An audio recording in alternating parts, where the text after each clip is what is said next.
اسی لیے میں نے کہا تھا کہ فرش اعضاء پہ ضرور جایا کریں. علماء بیان کرتے ہیں کہ فرش اعضاء کی فضیلت بس میں تمہیں مختصر اتنا بتا دوں کہ جو جوان ہوتے ہیں, جو شیعان حیدر کرار ہوتے ہیں, جو حسینی ہوتے ہیں, ان کے لیے سب سے چھوٹی بات, سب سے کم بات یہ ہے کہ وہ جوان ڈپریشن میں نہیں جا سکتا. اور اگر آپ کو میرے اس بیان پہ شک ہے تو آج کے ٹائم میں یوٹیوب سبھی چلاتے ہیں, علامہ نصرت عباس بخاری کی کلپ ضرور سنا کریں. سب سے موٹیویشنل جو کلپ ہوتی ہے ان کی ہوتی ہے, سب سے بیسٹ مجلسیں ہو دیا کرتی ہیں, آپ ان کی ضرور سنا کریں گے. انہوں نے اپنے بیان میں یہ صاف کہا کہ سماج میں ایک بیماری پھیلی ہوئی ہے کہ آج کا جوان کلی ڈپریشن میں ہے. اب میں نے کہا تو آپ نے تو کمنٹ کے بھرمار لگا دیے کہ ایسے کیا ایسے پڑھ رہے ہیں. اب ان سے پوچھیے کہ انہوں نے کیوں کہا. ان کے سر پہ یہ امامہ, یہ ممبر, یہ ذمہ داریاں ہوتی ہیں. ایسے نہیں کچھ بھی پڑھ کر کے چلے گئے.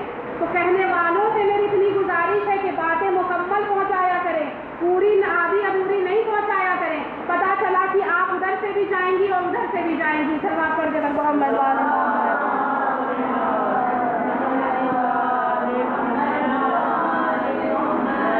بس کری والے سیدہ گفتگو کو سمیٹتے ہوئے اپنے بیان کی طرف آئیں.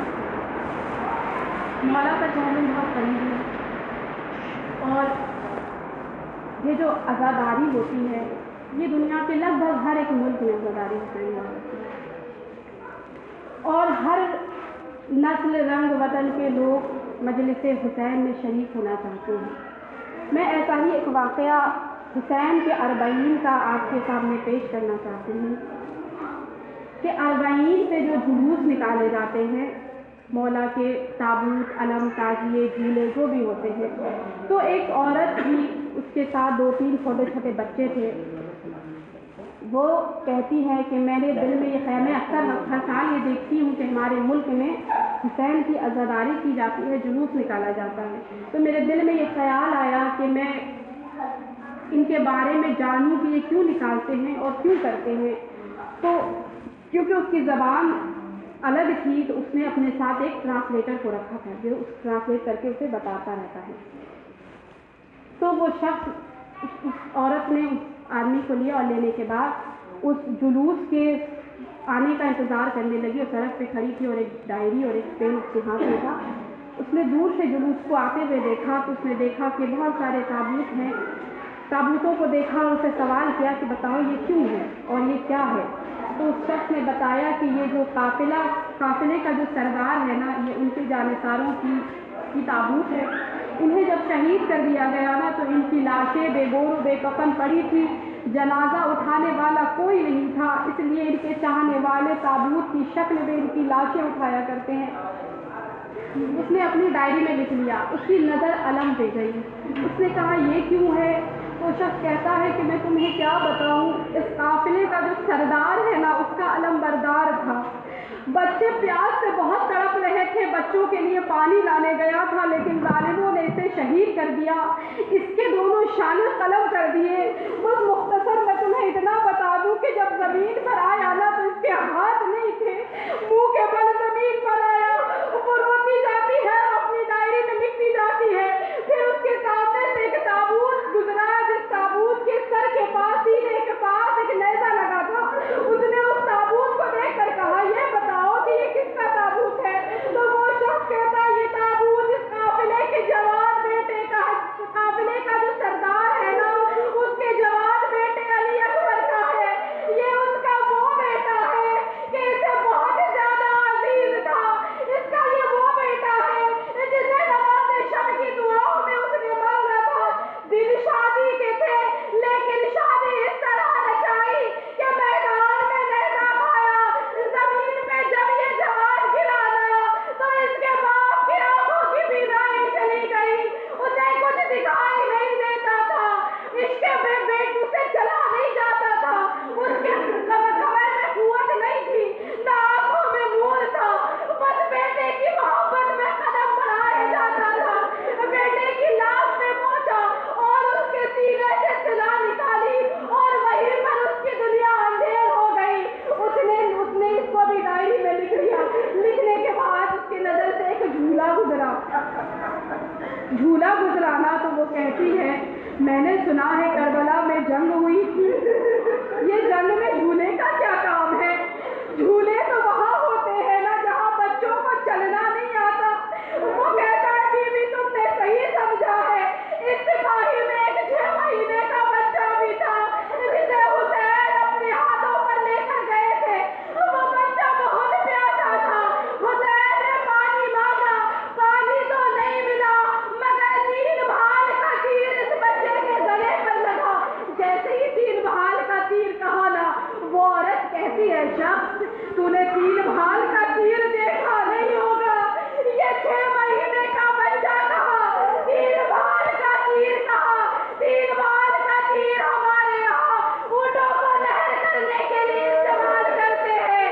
میں کہوں گی بی بی تم نے تیر چلتے نہیں دیکھا تھا, گلا چھڑتے نہیں دیکھا. وہ ماتم کر کے کہتی ہے اللہ جانے اس کی ماں نے کیسے دیکھا ہوگا. ابھی بھی امام فرماتے ہیں, روایت کہتی ہے کہ جب شہداء کے سروں کو سب ظالموں نے تقسیم کر لیا نا, تو ایک ظالم آگے بڑھا اور کہتا ہے کہ تم نے سب سر لے لیے, انعام کے لیے میرے پاس کچھ نہیں چھوڑا. وہ کہتا ہے نہیں, تمہارے لیے بھی ایک سر رکھا ہے, چلو میں تمہیں دیتا ہوں. نیزہ بردار نیزہ لے کر کے گئے, زمین میں نیزہ چبھویا, ایک ننھی سی لاش نکل کر آئی. اس نے چاہا کہ سر و تن میں جدائی کرے. ایک شقی بڑھ کر کہتا ہے یہاں نہیں کرنا, چلو اس کی ماں کو دکھا کر کرتے ہیں. اس کی ماں کو دکھائے. میں نے دیکھا تھا شب عاشور خیمے سے آواز آ رہی تھی, اے علی اصغر تم اکبر سے کم نہیں ہو, چلو اس کی ماں کو دکھاتے ہیں. وہ خیمے کے قریب آیا, لیلا میرا باپ کے خیمے کے قریب آیا. جناب فضا نے صدا دی, اے نواب تیرے بچے کی خیر. ابھی بھی قیامت ہو گئی. لاش کو ہوا میں اچھالا, تلوار کا وار کیا, سروتن میں جدائی کی. سر کو دکھا کر کہتا تھا حسین تم نے چھپا دیا تھا, ہم نے پھر سے اکھاڑ لیا. وہ بیوی وہی پر غش کر گئی. اس کے بعد وہ خاتون جب ہوش میں آئی نا, اس کے نگاہوں کے سامنے ایک تابوت آیا. کبھی تابوت کو دائیں جانب سے دیکھا, کبھی بائیں جانب سے دیکھا, دیکھتی جاتی ہے. وہ شخص کہتا ہے بی بی کیوں دیکھ رہی ہو اس طرح؟ وہ کہتی ہے تابوت ہے یا کیا ہے سمجھ میں نہیں آتا. اس تابوت میں اتنے تیر ہے, اللہ جانے یہ تم پر کتنے تیر ہوں گے. وہ شخص کہتا ہے بی بی تم نے صحیح کہا, جتنے حرف قرآن کے اتنے تیر حسین کے جسم پر تھے. تیروں کے آسمان سے جب حسین نے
جناب زینب سے کہہ رہے تھے کہ بہن زینب میری طرح میری صابرہ بہن ہر مقام پر ہر مصیبت میں تم میری برابر کی شریک رہی ہو۔